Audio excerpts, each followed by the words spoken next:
Hello friends, पिछली video में हमने संघ की कार्यपालिका में राष्ट्रपति के बारे में अनुच्छेद 52 से लेकर के अनुच्छेद 56 तक पढ़ा।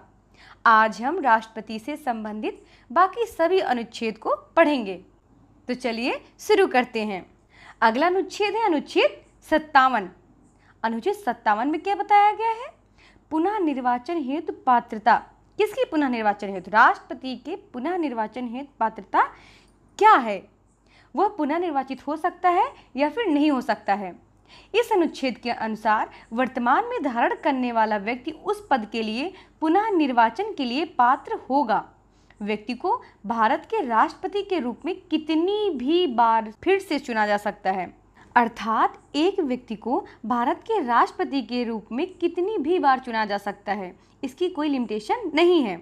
अगला अनुच्छेद है अनुच्छेद 58। इसमें क्या बताया गया है? इसमें बताया गया है कि राष्ट्रपति के रूप में निर्वाचित होने के लिए योग्यताएं क्या है। राष्ट्रपति के रूप में चुनाव के लिए आवश्यक योग्यताओं से संबंधित है और वे इस प्रकार से हैं। क्या क्या? वह भारत का नागरिक होना चाहिए और उसकी आयु 35 वर्ष से अधिक होनी चाहिए। वह लोकसभा अर्थात लोकसभा के सदस्य के रूप में चुनाव के लिए योग्य होना चाहिए। उसे संघ या किसी राज्य सरकार या किसी स्थानीय सार्वजनिक प्राधिकरण के अधीन लाभ का कोई पद धारण नहीं करना चाहिए। तो अनुच्छेद 58 में क्या बताया गया है? राष्ट्रपति चुने जाने की योग्यताएं बताई गई हैं कि कौन कौन सी योग्यताएं होनी चाहिए। सबसे पहली योग्यता है कि वो भारत का नागरिक होना चाहिए और दूसरी है कि वो 35 वर्ष से अधिक आयु का होना चाहिए और तीसरी शर्त है कि वह लोकसभा के सदस्य के रूप में चुनाव के लिए योग्य होना चाहिए और चौथा है कि वह वर्तमान में कोई भी लाभ का पद धारण किए हुए न हो। तो ये योग्यताएं होनी चाहिए राष्ट्रपति बनने के लिए। अगला अनुच्छेद हमारा है अनुच्छेद 59। इसमें क्या बताया गया? राष्ट्रपति के पद की शर्तें, कि राष्ट्रपति पद की शर्तें क्या क्या हैं। तो राष्ट्रपति संसद के किसी भी सदन या किसी राज्य विधानमंडल के सदन का सदस्य नहीं होना चाहिए। यदि ऐसा सदस्य राष्ट्रपति के रूप में निर्वाचित होता है तो यह समझा जाता है कि वह राष्ट्रपति का पद ग्रहण करने की तिथि पर सदन में अपना स्थान छोड़ देता है। यानी राष्ट्रपति संसद के किसी भी सदन कौन कौन से? लोकसभा या राज्यसभा या किसी राज्य विधानमंडल के सदन का सदस्य नहीं होना चाहिए। यदि ऐसा होता है तो राष्ट्रपति का पद ग्रहण करने की तिथि पर यानी उस दिन पर सदन में अपना स्थान छोड़ देता है। ओके, राष्ट्रपति को किसी लाभ के पद पर नहीं रहना चाहिए। वह किराए के भुगतान के बिना आधिकारिक निवास में रहने का हकदार है। वह संसद द्वारा कानून द्वारा निर्धारित परिलब्धियों, भत्ते, विशेषाधिकार प्राप्त करने का भी हकदार है। उनके कार्यकाल के दौरान इन परिलब्धियों और भत्तों को कम नहीं किया जा सकता है। तो अनुच्छेद 59 में क्या बताया गया है कि राष्ट्रपति की पद की शर्तें क्या हैं। राष्ट्रपति किसी सदन का सदस्य नहीं होगा। यदि ऐसा होता है तो राष्ट्रपति का पद धारण करते समय उसकी सदस्यता छूट जाएगी। और दूसरा है कि किसी लाभ के पद पर नहीं रहना चाहिए। अगला अनुच्छेद है अनुच्छेद 60। अनुच्छेद 60 में क्या बताया गया है? राष्ट्रपति द्वारा शपथ या प्रतिज्ञान, यानी यहाँ पर राष्ट्रपति की शपथ के बारे में बताया गया है। राष्ट्रपति को शपथ उच्चतम न्यायालय के मुख्य न्यायाधीश दिलाते हैं। कौन दिलाते हैं? उच्चतम न्यायालय के मुख्य न्यायाधीश दिलाते हैं। मुख्य न्यायाधीश की अनुपस्थिति में उच्चतम न्यायालय के वरिष्ठतम न्यायाधीश शपथ दिलाते हैं। ओके, कौन दिलाता है शपथ? उच्चतम न्यायालय के मुख्य न्यायाधीश दिलाते हैं। यदि यह अनुपस्थित होते हैं तो उच्चतम न्यायालय के वरिष्ठतम न्यायाधीश दिलाते हैं। तो अनुच्छेद 60 में क्या बताया गया है? अनुच्छेद 60 में राष्ट्रपति के शपथ के बारे में बताया गया है। अगला अनुच्छेद है अनुच्छेद 61। अनुच्छेद 61 में क्या बताया गया है? संविधान के उल्लंघन पर भारत के राष्ट्रपति पर महाभियोग चलाने की प्रक्रिया। तो संसद का कोई भी सदन महाभियोग की प्रक्रिया शुरू कर सकता है। मतलब कोई भी सदन का मतलब है लोकसभा या फिर राज्यसभा, इन दोनों में से कोई भी सदन महाभियोग की प्रक्रिया शुरू कर सकता है, बशर्ते उस सदन के कुल सदस्यों का 1/4 1/4 भाग द्वारा आरोप पर हस्ताक्षर किए जाने चाहिए जो महाभियोग की शुरुआत कर रहे हैं। ओके, प्रस्ताव पारित करने से पहले पहल करने वाले सदन के लिए राष्ट्रपति को 14 दिन, कितने दिन? 14 दिन का नोटिस पीरियड देना अनिवार्य है। प्रस्ताव पारित करने से पहले जो पहल मतलब जिस सदन में प्रस्ताव आएगा वह सदन 14 दिन पहले राष्ट्रपति को सूचना देगा। ओके, अगला है कि नोटिस की अवधि के बाद, यानी 14 दिन पहले जो नोटिस दे दी गई होगी राष्ट्रपति को, उसके बाद प्रस्ताव सदन की कुल सदस्यता के 2/3 बहुमत के साथ आरंभ करने वाले सदन द्वारा पारित किया जाना चाहिए। यानी नोटिस के बाद जिस सदन में प्रस्ताव लाया जाता है उस सदन की कुल सदस्य संख्या का 2/3 बहुमत से पास होना आवश्यक है। एक बार प्रस्ताव पारित हो जाने के बाद उसे दूसरे सदन संसद राष्ट्रपति के खिलाफ आरोपों की जांच करने के लिए या तो एक न्यायिक समिति की नियुक्ति करके या स्वयं द्वारा जांच करने के लिए बाध्य है और आरोपों का बचाव करने का अधिकार है।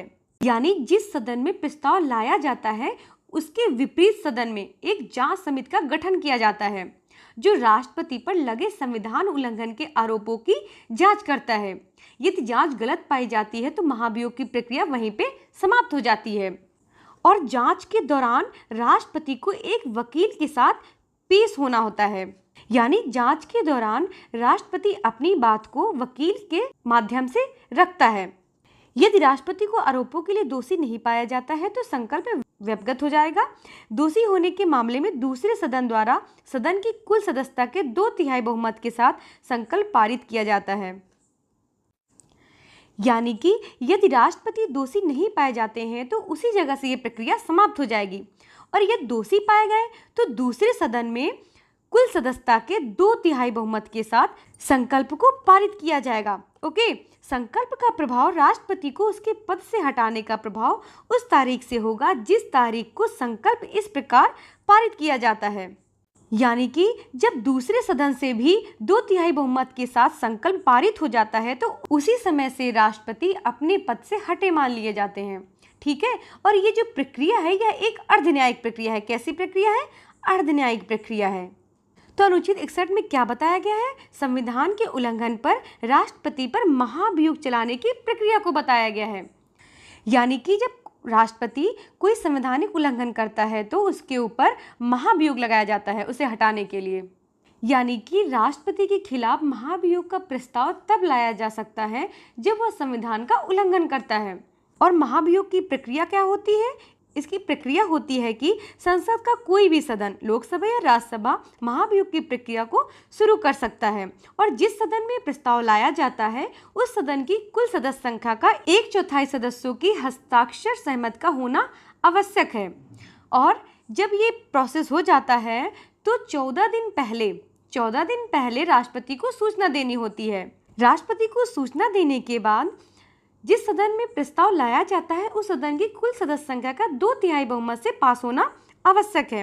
ओके, एक बार प्रस्ताव यदि पास हो जाता है तो दूसरे सदन में एक जांच समिति का गठन किया जाता है जो राष्ट्रपति पर लगे संविधान उल्लंघन के आरोपों की जांच करता है और जांच के दौरान राष्ट्रपति स्वयं या महान्यायवादी द्वारा अपना पक्ष रख सकता है। राष्ट्रपति का वकील कौन होता है? महान्यायवादी होता है। ओके, और यदि राष्ट्रपति को दोषी नहीं पाया जाता है तो उसी समय से महाभियोग की प्रक्रिया वहीं से समाप्त हो जाती है और यदि दोषी पाया जाता है तो दूसरे सदन में भी 2/3 बहुमत से, कितने?